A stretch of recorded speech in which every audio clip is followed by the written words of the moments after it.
Berkenaan dengan keputusan Mahkamah Tinggi tersebut, apakah pandangan tuan berkenaan dengan rundingan yang boleh diadakan sekarang? Oleh kerana mengikut judgement mahkamah tersebut, rundingan perlu dibuat dalam masa 180 hari. Dan apakah pandangan tuan sekiranya rundingan itu dapat mencapai satu penyelesaian antara pihak-pihak? Apakah pandangan tuan? Yang berhormat, perkara 1 sangat jelas dari segi apa yang akan dirunding. Boleh dirunding kerajaan persekutuan dan kerajaan negeri. Jika sekiranya ada pertentangan, tidak persetujuan, kedua-dua pihak boleh melantik asesa. Ada dia punya perundingan baik. Dan sebenarnya mahkamah telah memberi masa 90 hari untuk berunding, 3 bulan. Dan boleh selesai. Kalau tidak boleh selesai dalam 90 hari, boleh kedua-dua pihak minta supaya dipanjangkan. 90 hari. Boleh dipanjangkan. Dan sebenarnya yang berhormat, dalam perundingan itu, perkara 122D itu sangat jelas. Jadi, runding saja. Sebab ini sudah hak perlembagaan. Tidak perlu lagi apil. Ya. Jadi setelah penghematan tersebut, maka sudah jelas lagi bersuluh bahwa perundingan di antara kerajaan persekutuan dan kerajaan Sabah itu adalah yang dulu. Apa yang telah dibuat dari tahun 71 yang saya sebut awal tadi, semuanya tidak sah. Perintah perlembagaan persekutuan ya, yang telah dibuat semua tidak sah. Mahkamah sudah mengisytiharkan itu. Ya.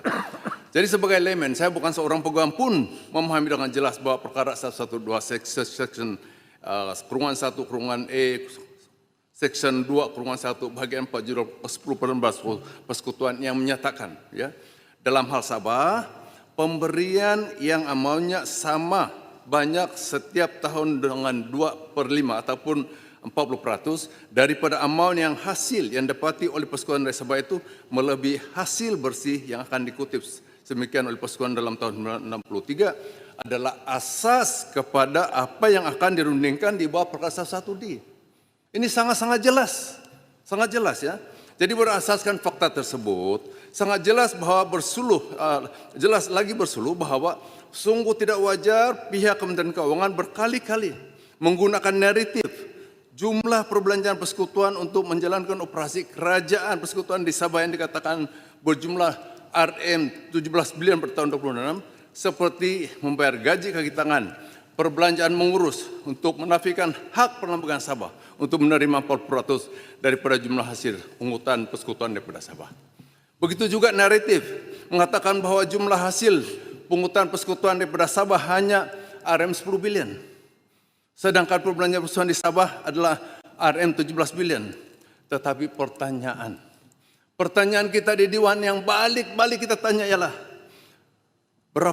apakah komponen-komponen pungutan hasil Sabah kepada persekutuan dan berapakah pungutan hasil itu setiap komponen? Tidak pernah dijawab. Ini yang kita minta. Jadi jangan tanya mengatakan kenapa mahkamah tidak mengumumkan amount yang harus dibayar. Sebab tidak ada yang tahu. Yang tahu hanya kerajaan persekutuan. Jadi pada kali ini Tuan meminta supaya Kementerian Keuangan, kerajaan tolong bagi tahu Dewan Yang Mulia ini berapa sebanyak amount. Jangan sebut 10 bilion saja. Tanya bagi tahu apa komponen-komponen itu. Sebagai contoh, bagaimana kita mengira cukai pungutan, ya. 30 saat saya akan tutup. 30 saat lagi. Lama. Sebagai contoh pungutan daripada syarikat-syarikat yang beroperasi di Sabah.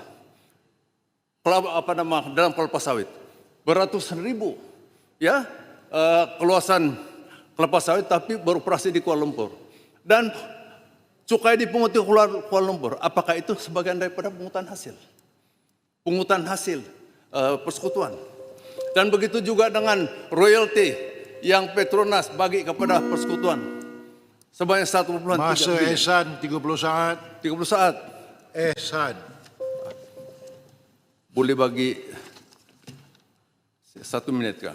Ya Muhammad, ni dah masuk waktu makan rehat ni. Saya bagi Ehsan tu. Ehsan. Oh. Jadi tidak apalah, saya buat pantun lah. Pantun cukuplah. Panjang saya nak cerita, tapi apa boleh buat?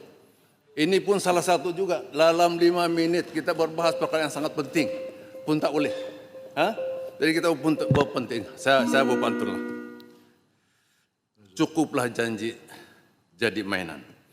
Cukuplah alasan tidak berhenti. Marwah Sabah bukan pertaruhan. Ingatlah manifesto PH. Laksanakan MA63.